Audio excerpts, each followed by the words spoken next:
Dan dalam ketetapan itu pula sekaligus mengangkat Jenderal Soeharto sebagai pejabat presiden. Kebijaksanaan di bidang pangan juga telah mampu meningkatkan mutu pangan rakyat, sehingga dengan demikian juga meningkatkan nilai gizi makanan rakyat.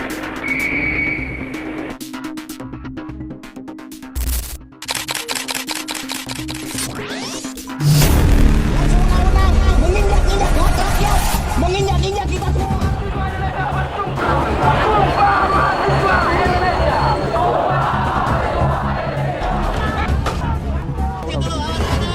Saya memutuskan untuk menyatakan berhenti.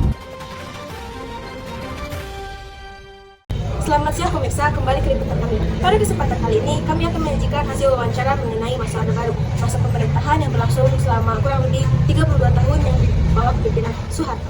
Melalui wawancara ini, kami mencoba mengetahui pandangan dan pengetahuan masyarakat mengenai kondisi politik ekonomi pada masa Orde Baru. Lalu, bagaimana pendapat narasumber mengenai masa tersebut? Berikut tayangan wawancara selengkapnya. Selamat menyaksikan. Baik, Assalamualaikum warahmatullahi wabarakatuh. Waalaikumsalam warahmatullahi wabarakatuh. Sebelumnya kami izin memperkenalkan diri, saya Siti Gacha Setiawan. Saya Siti Harta Tamarinya. Kami perwakilan dari kelompok 2 kelas 11 MPLB 1. Sebelumnya izin untuk mewawancara Ibu, apakah Ibu berkenan? Nah, Baik, terima kasih Ibu. Sebelumnya boleh Ibu memperkenalkan diri terlebih dahulu? oke, perkenalkan nama saya Ibu Finali Dasari, mengajar PPKN di kelas 11. Baik, jadi Ibu, pertanyaan wawancaranya ini terkait seputar masa Orde Baru. Baik, yang pertama, apa yang Ibu pikirkan saat mendengar masa Orde Baru? Masa Orde Baru itu masa peralihan dari masa Orde Lama, kemudian beralih ke pemerintahan Soeharto, yang ketika itu diambil alih dari Insinyur Soekarno. Yang kedua, siapa yang memimpin masa Orde Baru? Masa Orde Baru ketika itu dipimpin, yang tadi Ibu bilang ya, peralihan dari Insinyur Soekarno ke Haji Muhammad Soeharto. Jadi dipimpin oleh Pak Soeharto. Baik, pertanyaan selanjutnya, kapan dimulai dan berakhirnya masa Orde Baru? Masa Orde Baru itu dimulai pada tahun 1965 sampai 1998. Baik. Pertanyaan selanjutnya, apakah Ibu sempat mengalami langsung masa Orde Baru? Masa Orde Baru sempat merasakan ketika itu mungkin umur Ibu sampai 98 itu umur 4 tahun. Ibu kan kelahiran 92 ya.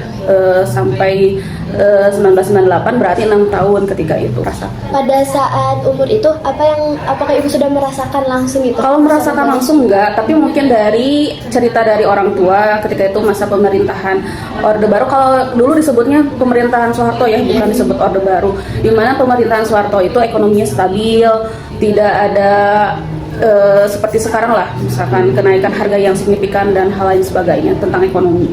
Baik, pertanyaan selanjutnya, bagaimana kebijakan politik pada masa Orde Baru? Kebijakan politik kalau masa Orde Baru itu karena masa pemerintahannya terpimpin ya, demokrasi terpimpin.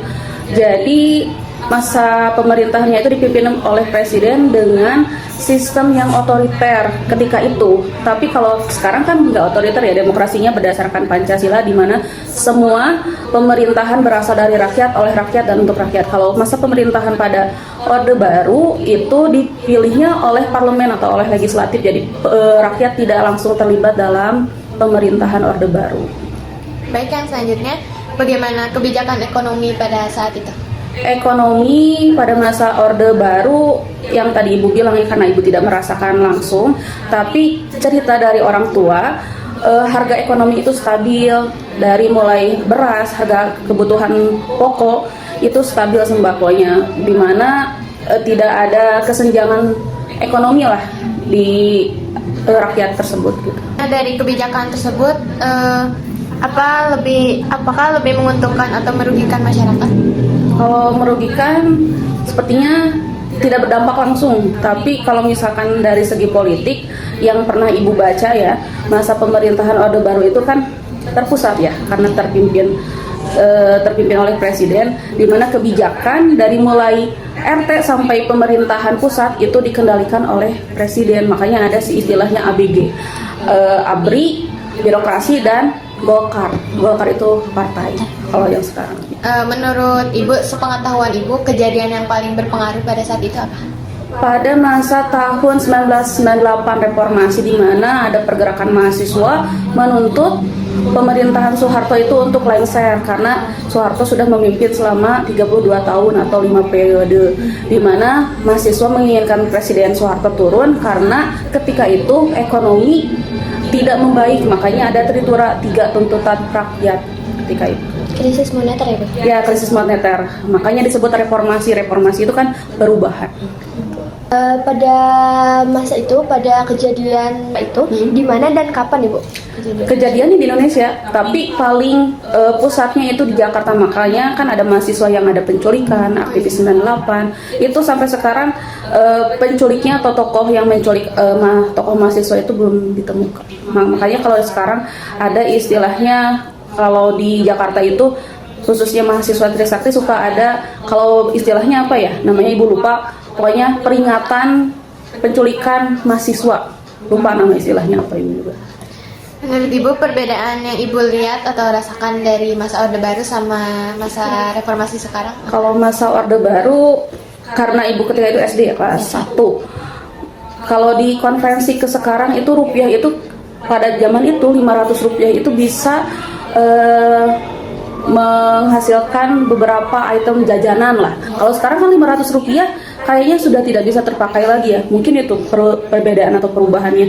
Kalau zaman sekarang reformasi, karena perpindahan presiden dari mulai Megawati sampai Prabowo, itu pun masa reformasinya berbeda-beda. Jadi kalau misalkan ditanya perubahannya apa, paling dari penguatan rupiah, nilai mata uang. Apakah Ibu mengetahui tentang swasembada pangan dan fungsi ABRI? Oke, swasembada pangan berarti sebelum pangan, ketika zaman Soeharto itu petani itu kan, istilah petani tahu nggak artinya apa?